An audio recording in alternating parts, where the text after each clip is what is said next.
নমস্কার বন্ধুরা, সোনালীর art of লিভিংয়ে আপনাদের স্বাগত। আশা করি সবাই ভালো আছেন। আজকে একটি ট্রাভেল ভিডিও আপনাদের শেয়ার করছি। গতকাল ছিল রামনবমী, সেই উপলক্ষে হাওড়ার রামরাজাতলায় রাম ঠাকুরের মন্দিরে বিশাল উৎসব পালিত হয় এবং মেলা বসে পুরো রাস্তা জুড়ে। রাস্তার দুপাশে বিভিন্ন পসরা নিয়ে বসানো হয়, মানুষ এসে বিক্রি করেন, বেচাকেনা করেন এবং ঈশ্বর দর্শন করতে যারা আসেন তারাও এখান থেকে জিনিস কিনে নিয়ে যান। এ দেখুন, মাটির পুতুল থেকে শুরু করে ধামা, কুলো, সিংহাসনে পাতার জন্য আসন, কি সুন্দর হাতে তৈরি। এছাড়া গরমকাল বলে তাল পাতার সঙ্গে সঙ্গে প্লাস্টিকের পাখাও বিক্রি হচ্ছিল, বাচ্চার খেলনা সামগ্রী। এবং দূরে দেখুন নাম সংকীর্তন হচ্ছে। মন্দিরে ঢোকার আগেই এই ব্যবস্থা ছিল। ওনারা জলছত্র ব্যবস্থা করেছিলেন, যাদের তৃষ্ণা তোদের জল দান করছিলেন।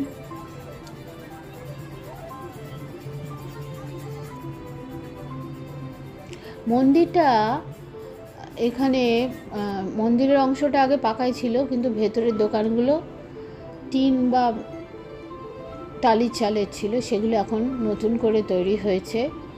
তবে জায়গাটা মনে হয় অনেক ছোট হয়ে গেছে, আগে অনেক বড় লাগতো। যেহেতু দোকানঘর, পাকা দোকানঘর হয়েছে এবং ওখানে যারা বসতেন তারা ওখানে দোকান করেছেন, পাকা দোকানঘর। সেখানে ঠাকুরের পূজার সামগ্রী থেকে সাজাগোজার জিনিস সবই বিক্রি হয়। এই যে বজরংবলীর মূর্তি এখানে, রাম সীতার মূর্তি কয়েকশো বছর ধরে এখানে পূজিত হচ্ছে। যারা বলেন যে রাম নবমী আমাদের জন্য নয়, তাদের এটা ভুল, কারণ এটা অনেক বছর ধরে আমাদের এখানে পালিত হচ্ছে এবং আমরা এখানকার মানুষরা খুব উৎসাহিত থাকে, উদ্গ্রীব থাকেন এই উৎসবের জন্য।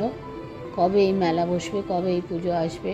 এবং রামনবমী যেমন উৎসব বসে, তেমনি রাম বিজয়ার দিনও বিশাল মেলা বসে এবং খুব সুন্দরভাবে প্রসেশন করে নিয়ে যাওয়া হয়। এখানে রাম ঠাকুরের সঙ্গে সঙ্গে নবনারী ঠাকুরেরও বিসর্জন হয় গঙ্গায়। তবে এখানে যেহেতু এই পুজো উপলক্ষে যান নিয়ন্ত্রণ তো ছিল, তাই এখানে অত ভিড় ছিল না, রাস্তায় অত অসুবিধা হয়নি। কিন্তু মন্দিরের ভেতরে প্রচণ্ড ভিড় ছিল। তবে একটা জিনিস খুব দৃষ্টিকটু লাগছিল, এখানে মন্দিরের পাশে পূজায় ব্যবহৃত সামগ্রী পড়ে ছিল, ধূপকাঠি থেকে শুরু করে সিঁদুরের কৌটো, যেগুলো পায়ে পায়ে আরও চারিদিকে ছড়িয়ে পড়ছে। সে ব্যাপারে যারা পুজো দিতে আসছেন তাদেরও সচেতন হওয়া উচিত এবং যারা এই অর্গানাইজ করছেন এই অনুষ্ঠানটির পূজার, তাদেরও সচেতন হতে হবে, আর একটু অর্গানাইজড হতে হবে, যাতে একটা নির্দিষ্ট জায়গায় জিনিসগুলো ফেলা হয়। মন্দিরের জায়গায় পরিষ্কার থাকাটাই বাঞ্ছনীয়। মানুষ এখানে ঈশ্বরের সান্নিধ্যে তার কাছে নিবেদন করতে আসে, সেই জায়গাটা পরিষ্কার পরিচ্ছন্ন হওয়া খুবই দরকার। কি বলেন বন্ধুরা? তাতে তো মনটাও ভালো লাগবে। দেখুন কি সুন্দর গয়নাগাটি বিক্রি হচ্ছে, হাতের তৈরি, ভারী সুন্দর রঙের, বিভিন্ন কালারের।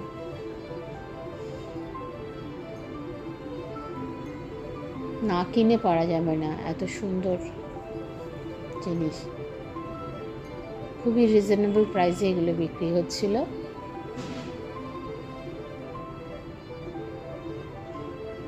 ব্যাগ বিক্রি হচ্ছিল, এগুলো মন্দিরের ভেতরেই।